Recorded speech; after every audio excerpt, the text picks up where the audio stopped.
Follow what you're interested in. When you're attending to something you're interested in, that's when you're alive. It's not easy to figure out what real is because we don't really have infinite knowledge, and so we're always making some sets of presuppositions about what's most real. And it really matters what you assume is most real, because you base the decisions that you make that run the entire course of your life on those assumptions, whether you recognize it or not. And if you get the assumptions wrong, or even if you leave them incomplete, you're going to pay a big price for it.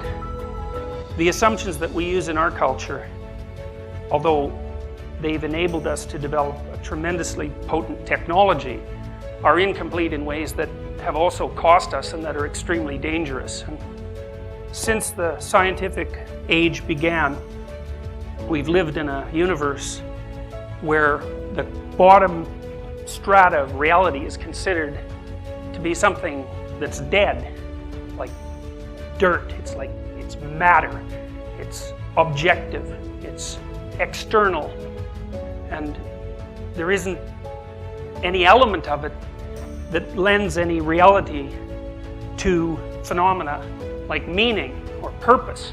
That's all been relegated to the subjective and in some ways to the illusory. But it's by no means self-evident that that set of presuppositions is correct, because we lack infinite knowledge, and there's many things about the structure of being that we don't understand. The main one being consciousness. We can't account for it at all, and we can't account for the role it appears to play in the transformation of potential into actuality, which is a role that's been recognized by physicists for almost 100 years now, and which remains one of the biggest unsolved mysteries in science. There are other ways of looking at what's real, and these other ways have some advantages, and one of the advantages they have is that they protect us. Knowing these other ways of operating within reality, defining reality, protect us from certain kinds of pathologies. And modern people are prone to a fair number of pathologies that stem from the assumptions of the systems they use to define reality. And one of those pathologies is kind of a nihilistic hopelessness, which is a consequence of the recognition that in the final analysis nothing really has any meaning. And because life is difficult, and that's a meaning that you can't escape, being forced to abandon your belief in a positive or a transcendent meaning can leave you weak at times when you really can least afford to be weak. You have to understand that the things that pose the biggest threats to your survival are the most real things. They have to be dealt with. Now, here's another way of looking at things. I'll start with the definition of this word. This word, phanesthai, is the root word of phenomena, phenomenon. And phenomena are the things that appear to you, and phanesthai means to shine forth. And the phenomenologists who were interested in the shining forth of things made the presumption that the things that manifested themselves to you as most meaningful were the most real things. And I think you can make a strong case that that's actually how your brain is wired, because your brain is wired to react to things that have meaning before they construct the perceptions that you think of as objects.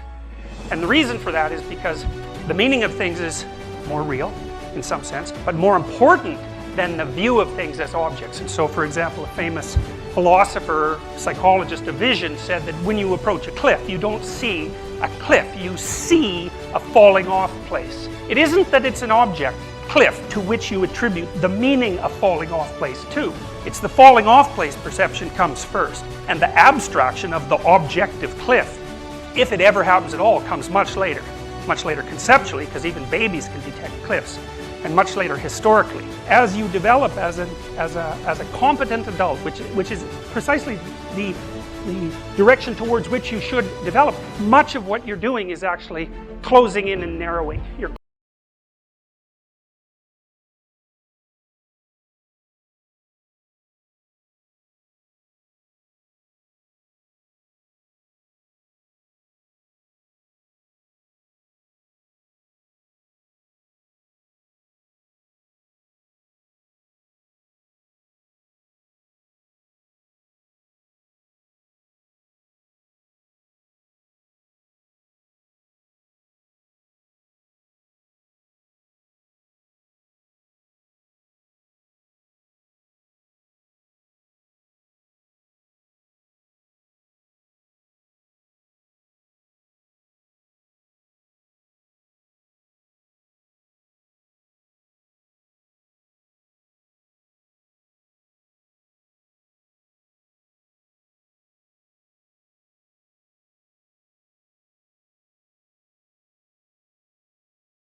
you, and it transforms the nature of your goal.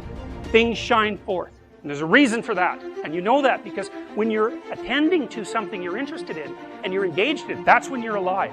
That's when life is worthwhile. It's so worthwhile that in those moments you don't even ask the question about it. The question itself goes away. Because the meaning that you're united with is so powerful that it can push back the adversity that would otherwise characterize life. Nietzsche said, the person who has a why can bear any how.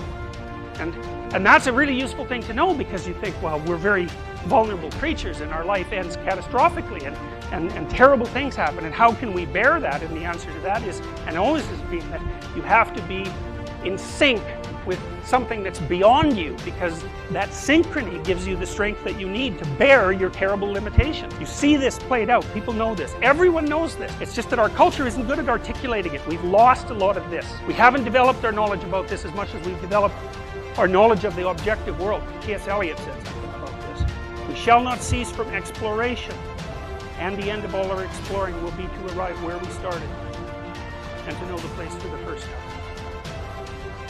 And that's a 5-line summary of the most remarkable elaboration of the nature of the relationship between the individual human consciousness and reality itself that's ever been penned, and the culmination of a system of thought that's been developing over thousands and thousands of years, which we have lost and cannot properly articulate. Follow what you're interested in. It'll take you to adversity, and then through it, it'll transform you from a citizen into an individual, and then the doors will open again. And at that point, you're strong enough to have your life. And at that point, you're strong enough not to fall prey to pathological belief systems and work towards the destruction of peace.